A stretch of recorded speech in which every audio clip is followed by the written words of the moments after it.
भाभी क्यों बदल गई। कोयल शादी के बाद जिस घर में आती है वहाँ सास ससुर के सिवा 2 ननदें भी थी, लेकिन दोनों शादीशुदा। कोयल ने सोच लिया था कि वो इस घर को जीत कर रहेगी, लेकिन होता कुछ और है। यार ये कोयल कैसी लगी तुझे? ठीक ही है, बस माँ एडजस्ट कर ले इसके साथ। हम दोनों तो वैसे ही शादीशुदा हैं। चलना कल घर चलते हैं, देखते हैं क्या करती है वो सारा दिन घर पर। ठीक है दीदी, मैं कल आ जाऊंगी। दोनों ननदें मायके आती है, जहाँ पिता बाहर बैठकर पेपर पढ़ रहे थे, माँ अंदर सब्जी काट रही थी और कोयल वो तो कहीं नहीं थी।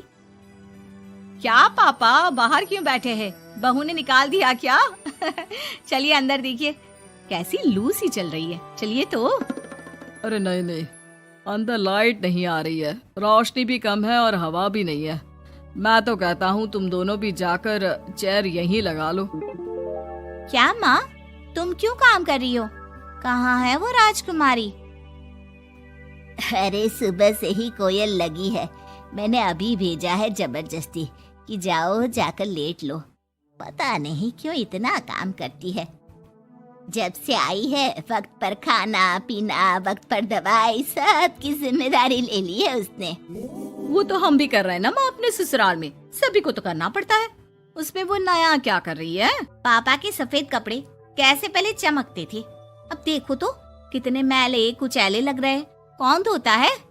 धोती तो बहू ही है, लेकिन क्या करे बेचारी, मशीन ही खराब पड़ी है। सबके कपड़े हाथ से धोना, उसके भी तो मुलायम छोटे छोटे हाथ हैं। हाँ हाँ, और हम लोगों के हाथों में तो चक्का लगाए ना। अरे बस भी करो माँ। दोनों बहनें माँ बाप को काफी भड़काने की कोशिश करती, लेकिन कोई फायदा नहीं होता। पर कहते हैं ना, बेटी तो बेटी होती है उन लोगों के जाने के बाद। क्या बात है माँ जी, कोई आया था क्या? हाँ, वो तेरी दोनों ननदें आई थी। अरे तुम मुझे उठाया क्यों नहीं माँ? मैं भी मिल लेती ना दोनों दीदियों से। अरे ना बेटा, तभी तो तू सोने गई थी। मैंने उन लोगों को खाना बनाकर खिला दिया, चिंता ना कर। कोयल को सास की बात अच्छी लगती है। वो अंदर जाने लगती है कि सास उसे टोक देती है। बेटा, वो तेरे ससुर जी के कपड़े काफी मैले कुचैले लगते हैं, थोड़ा ठीक से धोया कर। हाँ जी माँ जी। कोयल सास को कुछ नहीं कहती, लेकिन रात में जब पति आता है तो कोयल उससे कहती है, सुनिए, पापा के घर के पहनने वाले कपड़े काफी पुराने हो गए हैं। मैंने कई बार उसे धोया, लेकिन उनमें चमक ही नहीं आती। अगर आप कुछ पैसे देते तो मैं पापा के लिए घर पहनने के लिए नए कपड़े लेकर आऊं। हाँ हाँ कोयल, क्यों नहीं, जरूर। अगले दिन कोयल खाना बनाकर बैठी ही होती है कि छोटी ननद आ जाती है। अरे नमस्ते दीदी, कैसी हैं? आइए बैठिए, मैं आपके लिए नींबू पानी बनाती हूँ। आपको अच्छा लगता है ना? वो माँ कहाँ है? कोयल को अजीब सा लगता है कि ननद ने उसे पूछा तक नहीं, ना ही नमस्ते किया।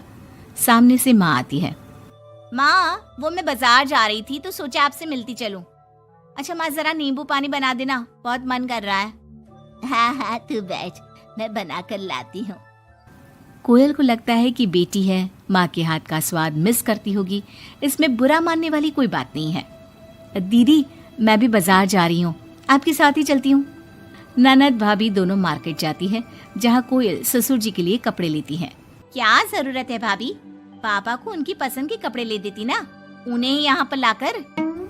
पर दीदी, पापा तो लुंगी ही पहनते हैं और एक ही डिजाइन की, तो इसमें पसंद नापसंद की क्या बात है? आपसे क्या बोलना। मार्केट में कोयल की किसी दुकानदार से बहस हो जाती है, लेकिन वो देखती है कि ननद उसका साथ देने के बजाय भीड़ का हिस्सा बनी खड़ी होती है, जैसे कि वो उसे जानती ही नहीं। कोयल घर आती है। अरे बेटा, क्या जरूरत थी नए कपड़ों की? पापा, मैंने ना आपके कपड़े धोने की काफी कोशिश की, लेकिन वो पुराने हो गए थे ना, इसलिए ऐसे मैले से लग रहे थे। सास भी समझ जाती है कि कोयल ने कपड़े धोने में मेहनत तो की ही होगी। एक रोज फिर दोनों ननदें आती है। कोयल अब दोनों ननदों को मनाने के लिए कोई ना कोई तरकीब निकालती है। ये साड़ी दीदी को दे देती हूँ, मेरी नई साड़ी है, कम से कम साड़ी देखकर खुश हो जाएंगी। दीदी, ये साड़ी आप ले लीजिए। और छोटी दीदी, मैं आपकी पसंद की पालक पनीर बनाती हूँ, आप लोगों के आने से घर में कितना अच्छा लगता है ना। दोनों कुछ नहीं बोलती। अब तो जब भी दोनों ननदें घर आती, कोयल के सास ससुर को भी भड़काकर चली जाती, जिसके बाद से ही दोनों का रवैया कोयल के लिए कुछ दिनों के लिए बदल जाता। पता है कोयल, मेरी छोटी बेटी सास को घर में एक काम करने नहीं देती, सारा दिन बिठा के खिलाती है। कम से कम तुझे मेरा साथ तो मिला है, क्यों? कोयल कुछ नहीं कहती, लेकिन अब वो थक चुकी थी। ससुराल के लोगों को प्यार से सम्मान से साथ बांधने की कोशिश कर करके, लेकिन ननदें वैसी की वैसी ही रही। अब कोयल ने सोच लिया कि वो ननदों से बात करेगी। जब बड़ी ननद घर पर फोन करती है, हेलो हेलो कोयल, माँ को फोन देना। सभी को फोन लगा लिया लेकिन कोई उठा ही नहीं रहा।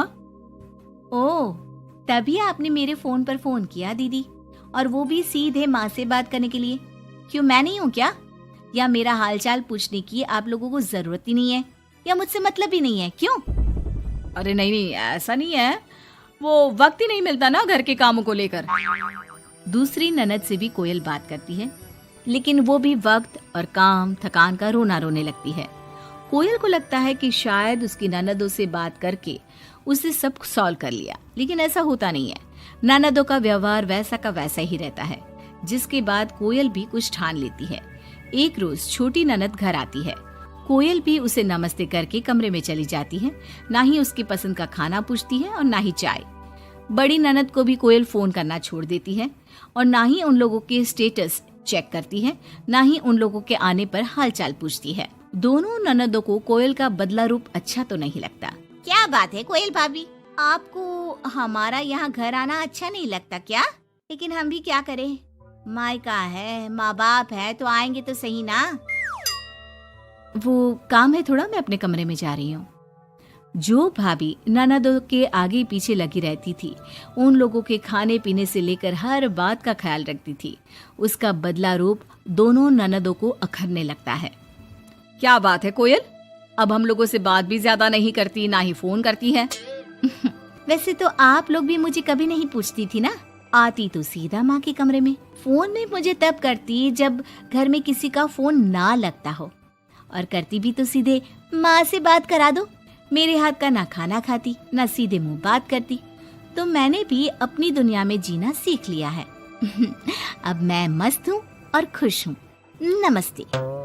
ये बोलकर कोयल वहां से चली जाती है अपनी दुनिया में।